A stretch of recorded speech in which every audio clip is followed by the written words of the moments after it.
of course, also World Fund, we want to do good, but we want to invest in the cases that are even convincing people that don't believe in climate change.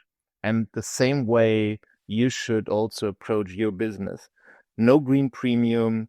Of course, your intention is to do good, but don't sell it as doing good. Sell it as a good business case. And that is the magic and the driving force for investors. And that will help you with funding.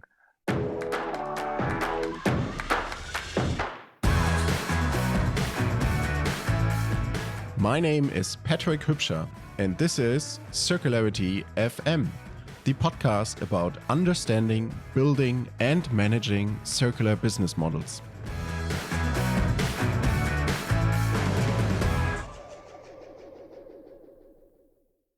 Welcome to VC for Circularity, the venture capital perspective on circular economy startups. In the last episode, we listened to Alan Martin, Chief Impact Officer of Circulate Capital.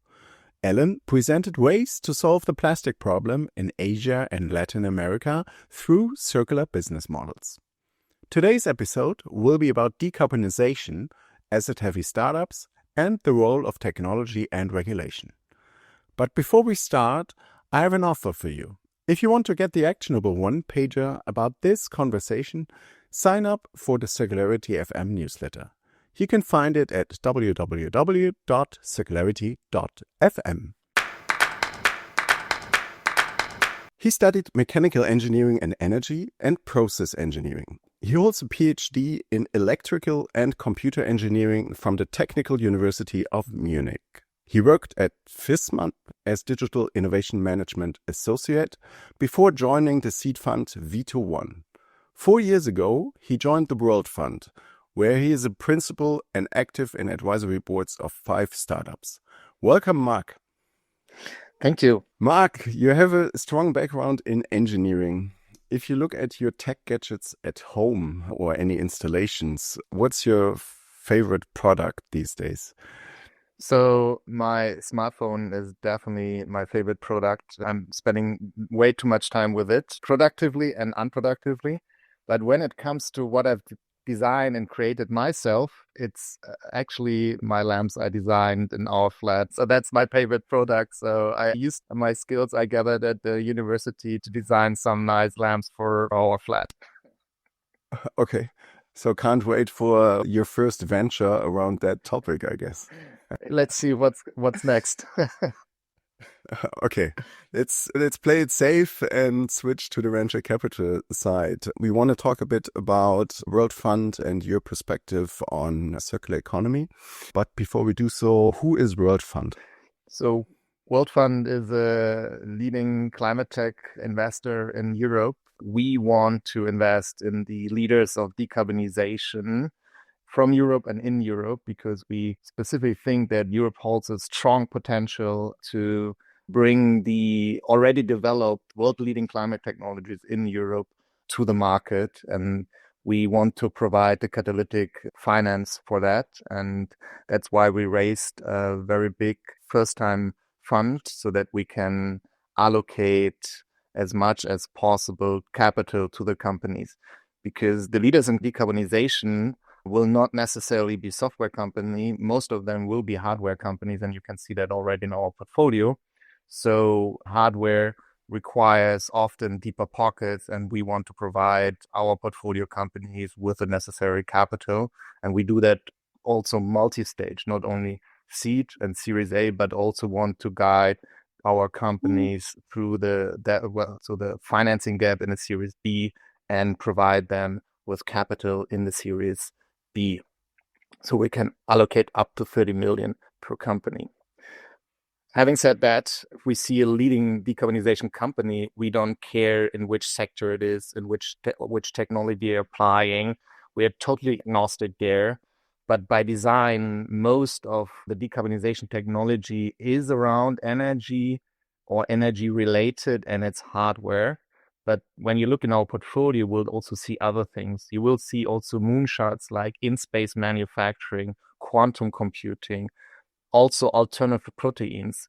Myself, as an engineer that circled around the energy transition over the past 15 years, I was a bit surprised to see that we won't get on an energy transition if we don't change how we eat. So that is a crucial part of our investment hypothesis, food, agriculture, land use. And we also have very deep knowledge in that field with my dear colleague Nadine. She's a biochemist by training. So we invest 1 to 10 million initially, up to 30 million from seed to Series B into the leaders of decarbonization. We have invested in 20 companies so far. You mentioned decarbonization as the common denominator and already sketched a few industries and examples. Do you have some kind of framework how you compare them to each other? Yes.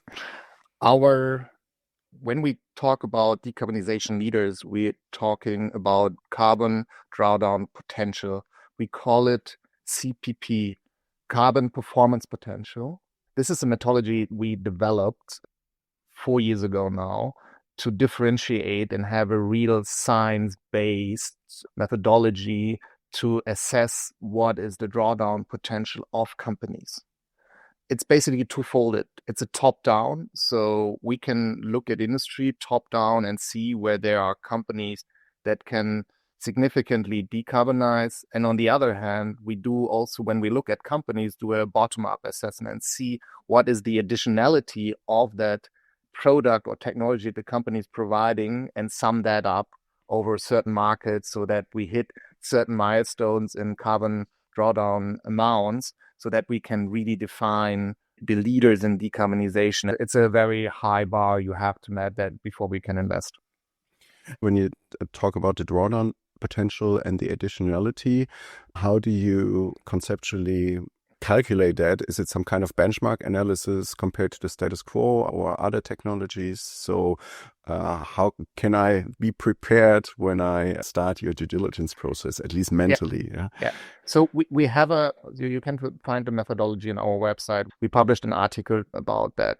But let's imagine you want to decarbonize the whole electricity production in Germany. 2 years ago, the electricity production in Germany was responsible for 180 megatons of CO2 emissions.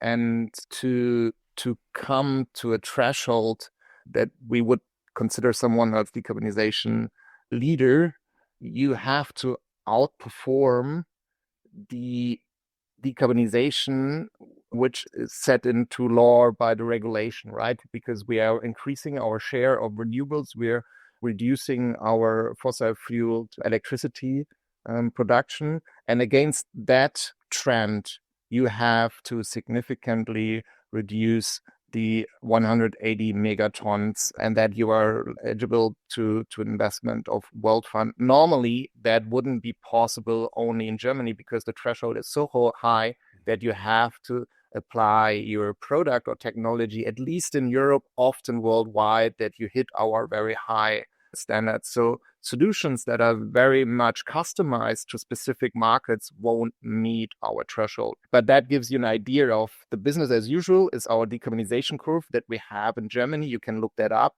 And everything that you add towards this decarbonization curve, for example, for electricity, that would be account for additionality and would be calculated and would be accumulated, and that we can see that it is a significant drawdown potential.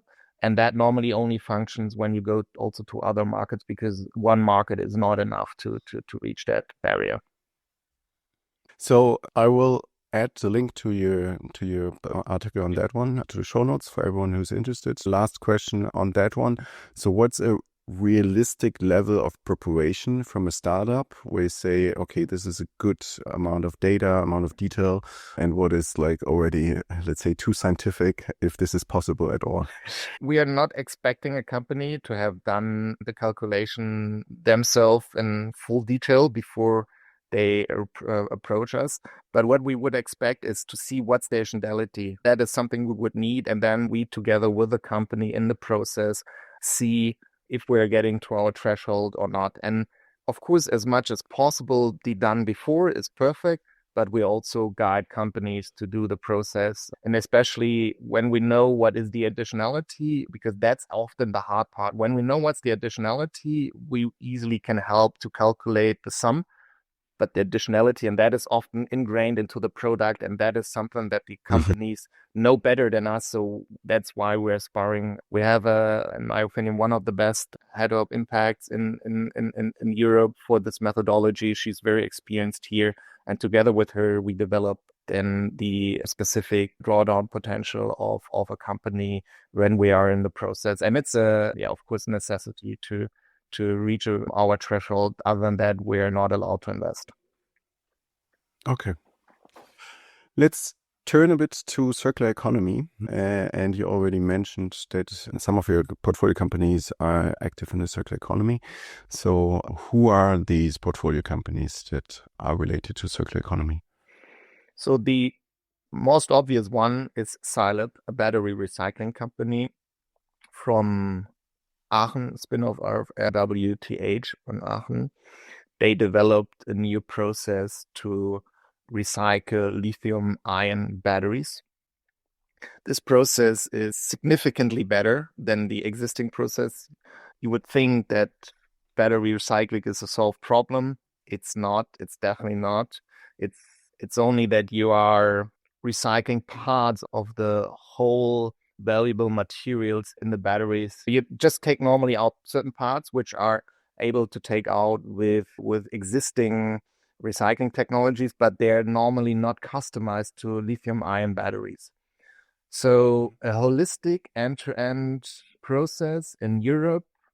There are maybe 2 facilities doing that, and Cylib even designed a new process which is superior to the maybe 1 or 2 existing in Europe, and retrieves over 90% of all the valuable materials in battery cells with a very high purity back, so that we can close the loop and use them in new batteries. So a perfect example of an engineering challenge where we in Europe have a world-leading technology which we are now about to bring to the market. And as it was already shown in the public, they're building one of the biggest battery recycling facilities in Europe, currently in Dormagen. I was there 2 weeks ago. It's huge. it's huge. It's big business. And what that means in terms of CO2, I can exactly tell you, because that is something that we have calculated upfront to make it not very scientific, but it's like roughly 80% less CO2 emissions, not talking about all the toxic solvent that normally used in the process, normally not in a safe environment, but just from a carbon standpoint, 80% less CO2 emissions for the material. And then in the next step, also compared to the recycling methodologies we have at hand currently in Europe, it's still even 30% decrease of CO2 emissions. It's a game changer in terms of battery materials.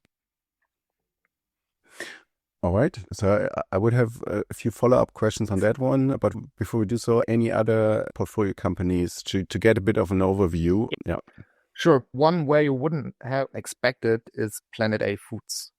Planet A Foods is the company behind Shoviva.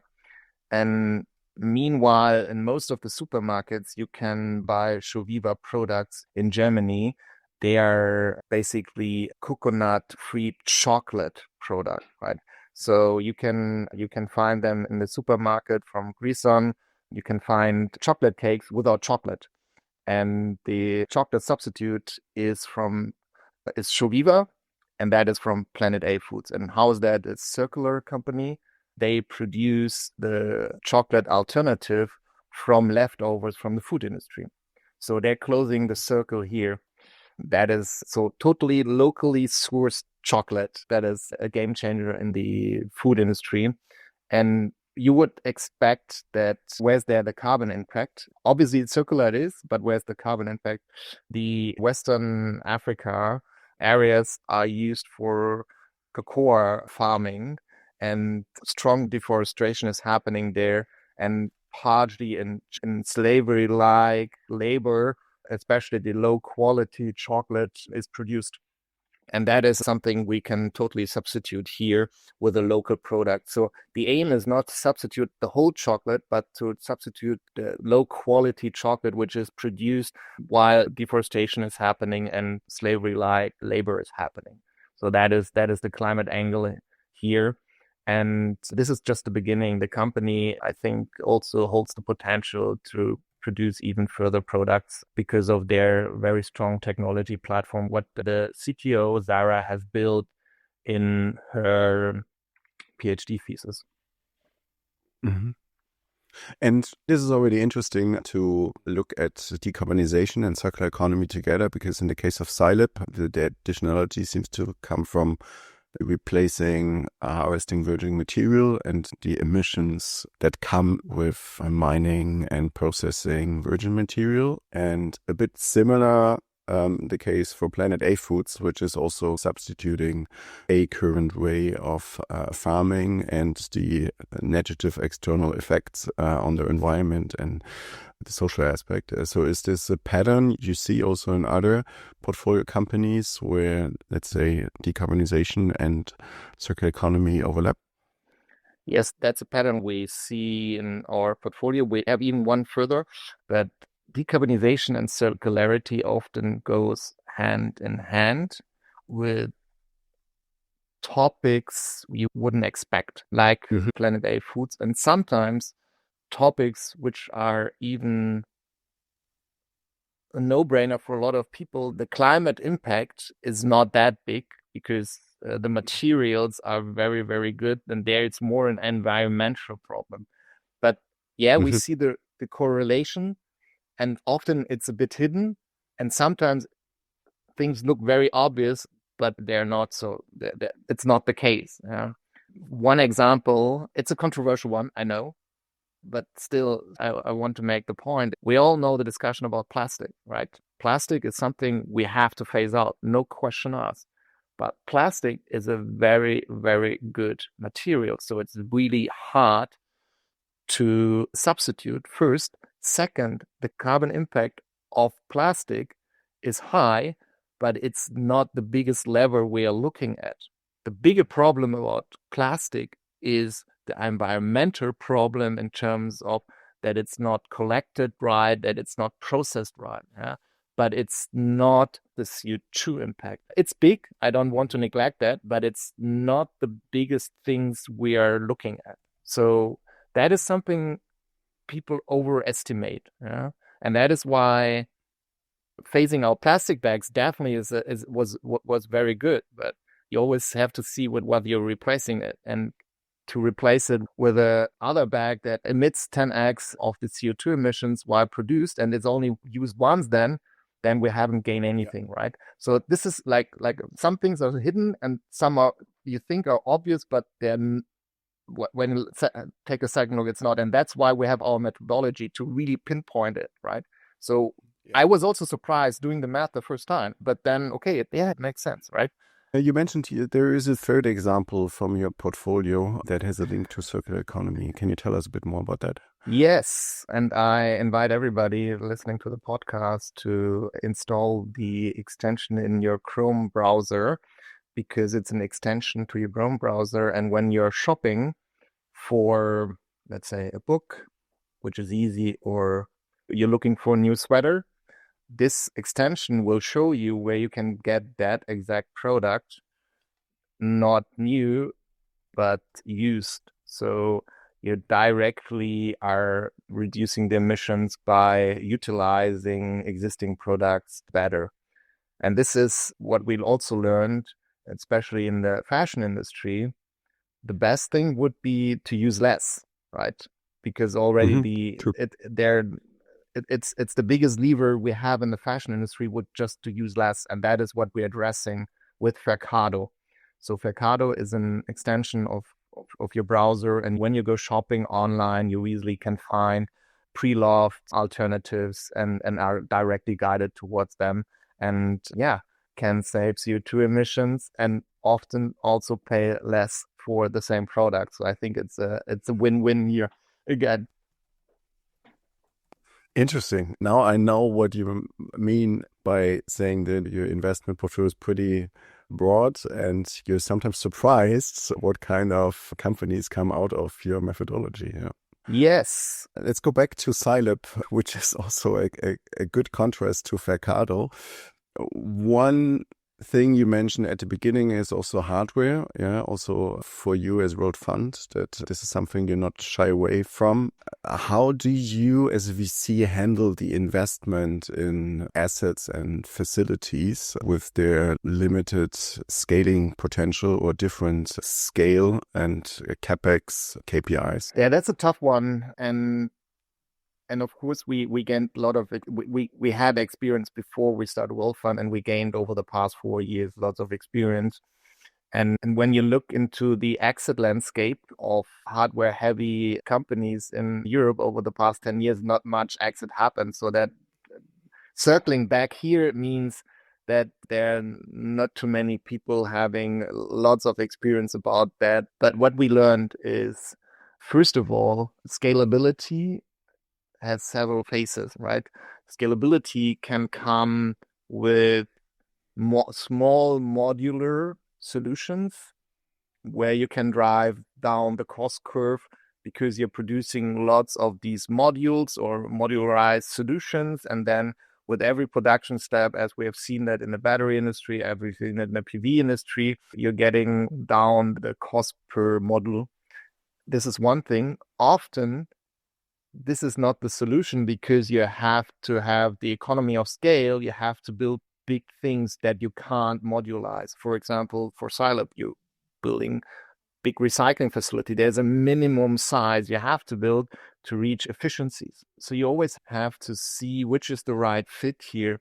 And for some application, the modular approach is the right fit, especially when one of the main inputs is renewable energy, because that is something that you ideally produce directly or is co-located. But when you need big processes, which are getting a lot more efficient with huge sizes, then of course you should approach it more centralized.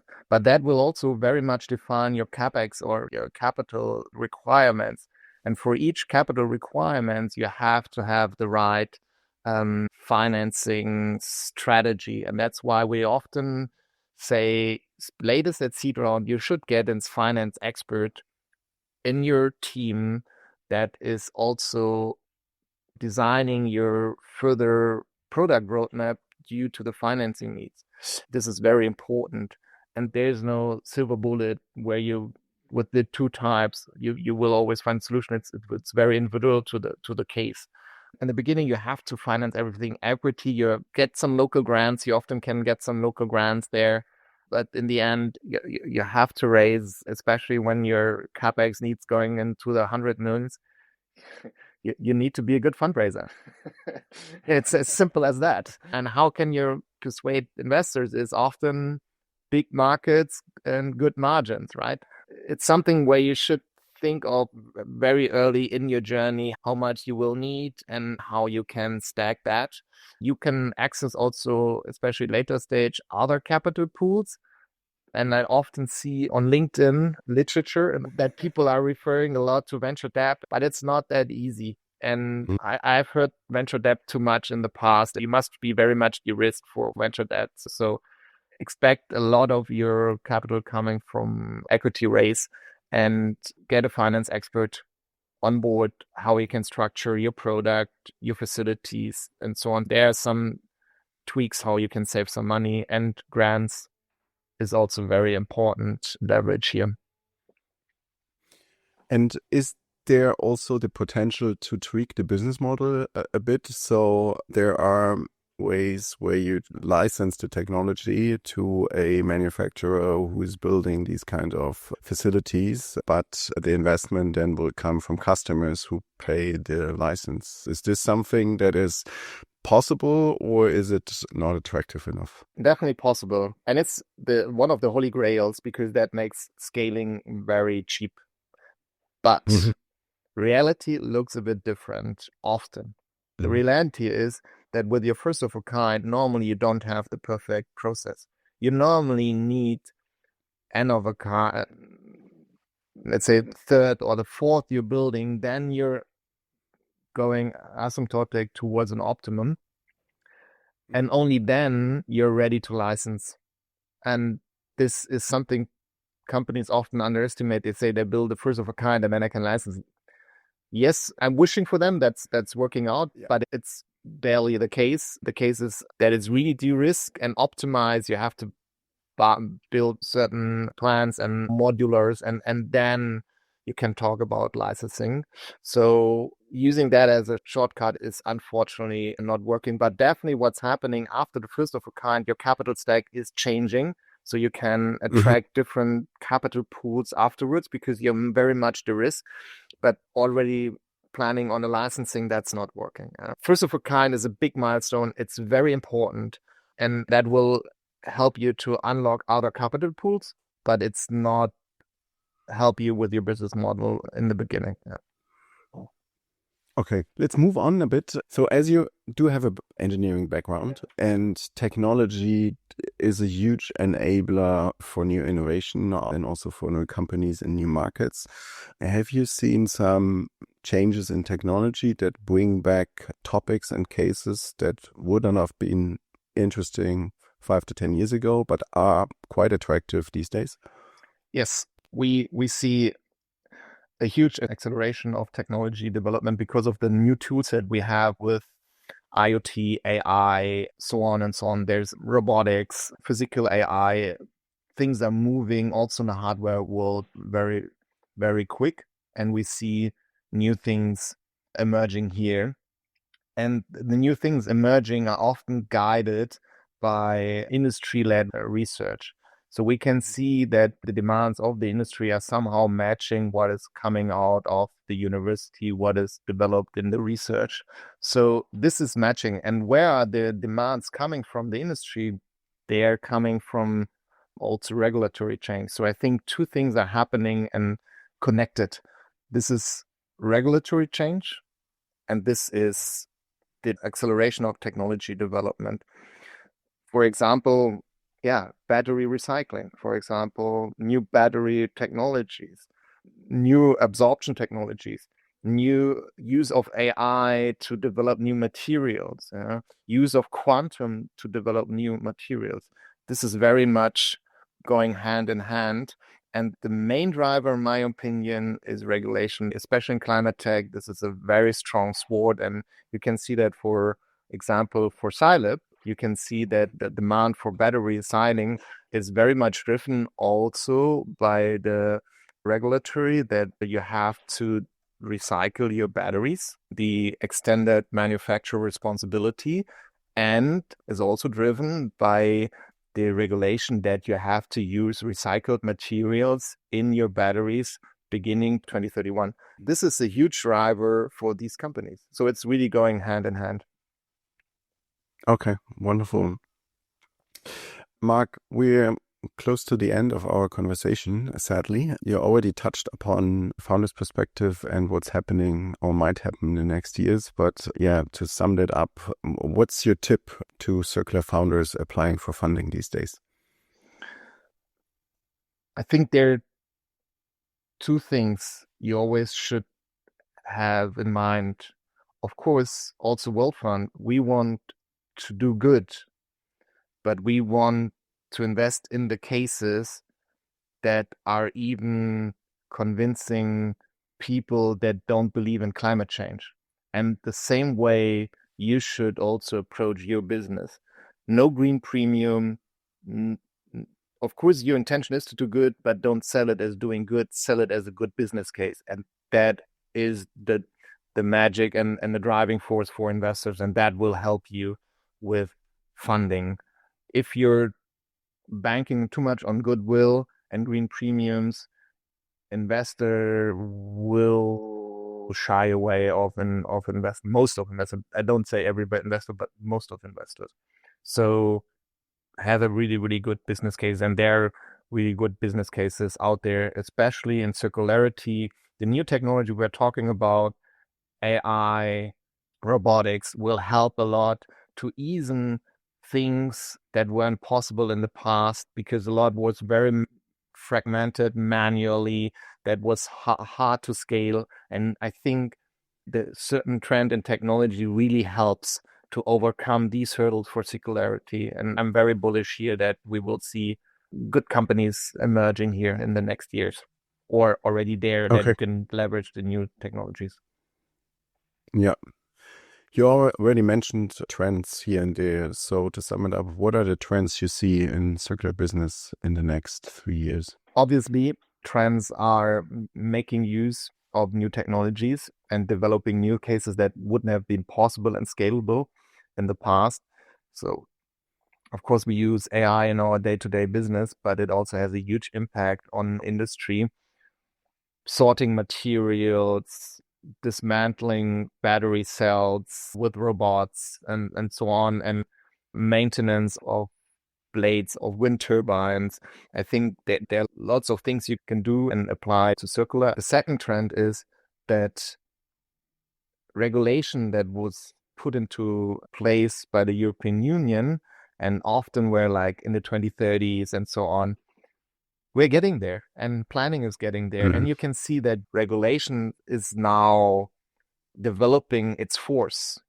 And I think that will also open up customers and new business case. Even business case nobody cared about in the past years will now be relevant for their customers, because there is the emergency and the need. And often, as we know, we invested in companies that have a perfect setup for the customers. It's the return of invest within 6 months. The other 6 months, the customers profiting of their products.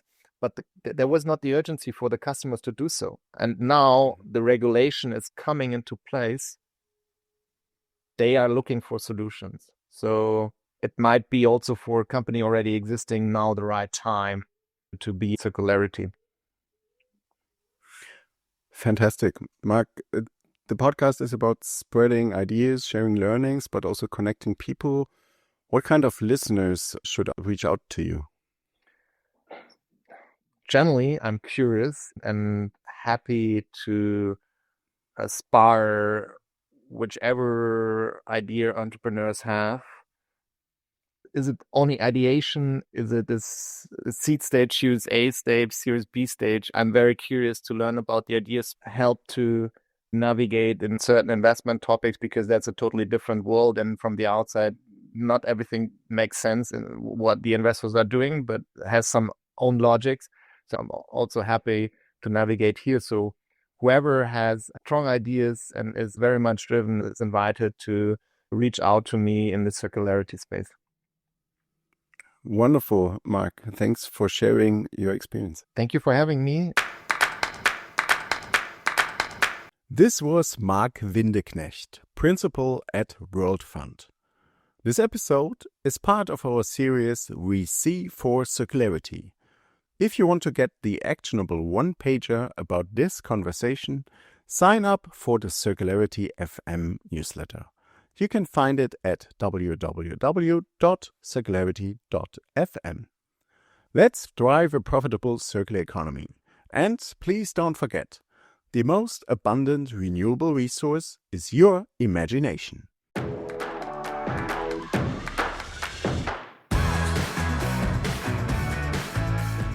My name is Patrick Hypscher, and this is Circularity FM, the podcast about understanding, building, and managing circular business models.